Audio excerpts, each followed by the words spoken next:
Let me start with a question that most people don't ask out loud. What if the reason you burn out isn't because you avoid pressure, but because your brain has been surviving it for too long? Think about how work is usually framed. Deadlines are motivating. Being watched keeps you on track. Pressure is supposed to sharpen focus.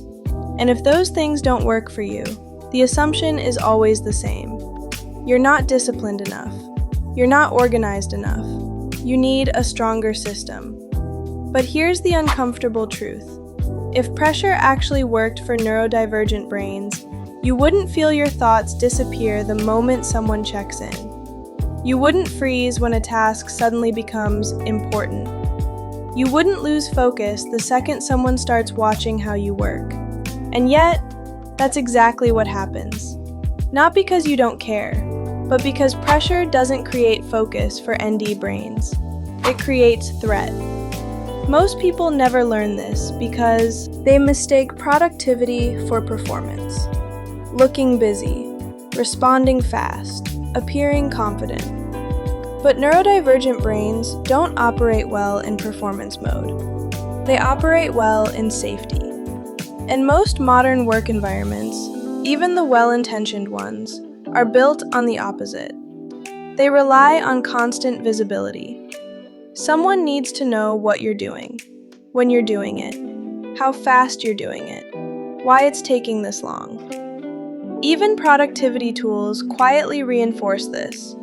Timers counting down, apps reminding you you're behind, systems designed to keep you accountable. At some point, accountability turns into surveillance. And once your brain feels watched, it splits. Part of you tries to do the work. The other part is performing being a good worker for an invisible audience. That split is exhausting. It's also why so many neurodivergent people say they work best when no one is around. Not because they're antisocial, not because they don't like collaboration, but because privacy equals safety. For a long time, I thought this meant I was bad at structure, that I just hadn't found the right productivity system yet. So I kept adding more planning, more tracking, more pressure disguised as support. And every time, the same thing happened. I'd start strong, then my energy would drop, then avoidance would set in, then guilt. Not because I was lazy, but because my nervous system never got a break. What no one explains is that for ND brains, burnout isn't caused by too much work. It's caused by too much management of work. Managing expectations, managing perception, managing urgency, managing interruptions. All of that sits on top of the actual task. So even simple work feels heavy. This is why so many neurodivergent people secretly dread help. Not because they don't want support, but because support often comes with strings. Check-ins, updates, follow-ups, observations. And suddenly, the work isn't the hard part anymore. Being seen is. This is also why so many ND people describe a strange calm when they work alone late at night. Nothing magical about the hour, just fewer eyes, fewer demands, fewer chances of being interrupted or evaluated. That calm isn't laziness, it's regulation. And once your nervous system regulates, focus returns on its own. So if the problem is being watched, how do we get help from something that doesn't have eyes? This is where AI changes the game.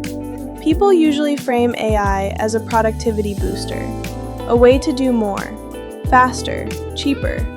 But that's not why AI feels helpful to so many neurodivergent people. AI doesn't feel supportive because it pushes you.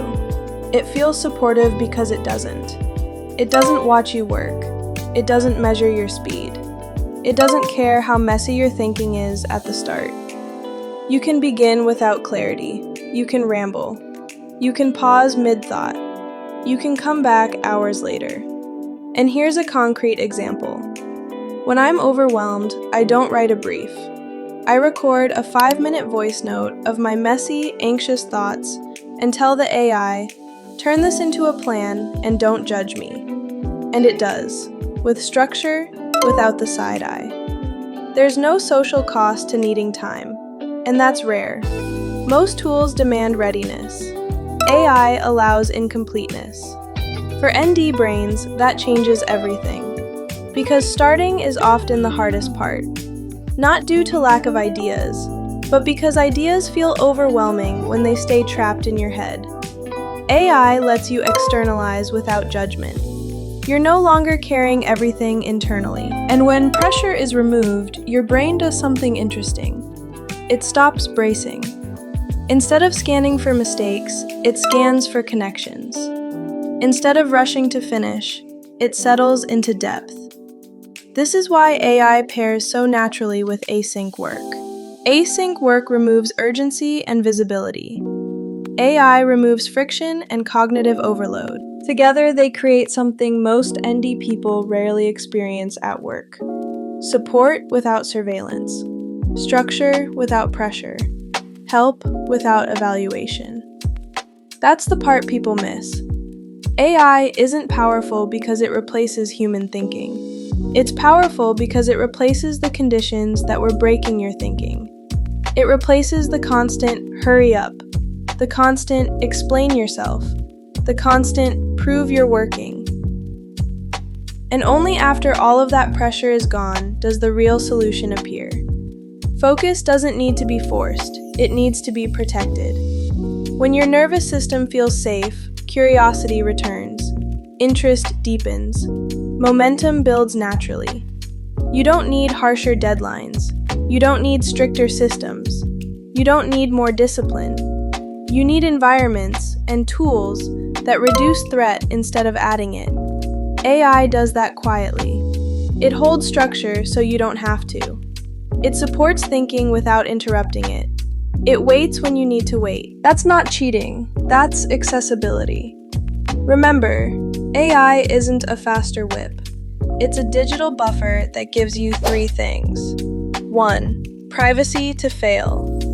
2. Externalized memory. 3. A starting point that requires 0 readiness. So if you've spent years trying to push yourself harder, and all it's done is burn you out, the problem was never your effort. It was the pressure you were trying to survive. AI doesn't fix you. It removes what was never helping in the first place. And when pressure is replaced with support, focus doesn't just come back, it stays. If your brain doesn't fit the system, subscribe. I'll show you how AI can adapt to you. Keep learning, keep growing, and I'll see you in the next one.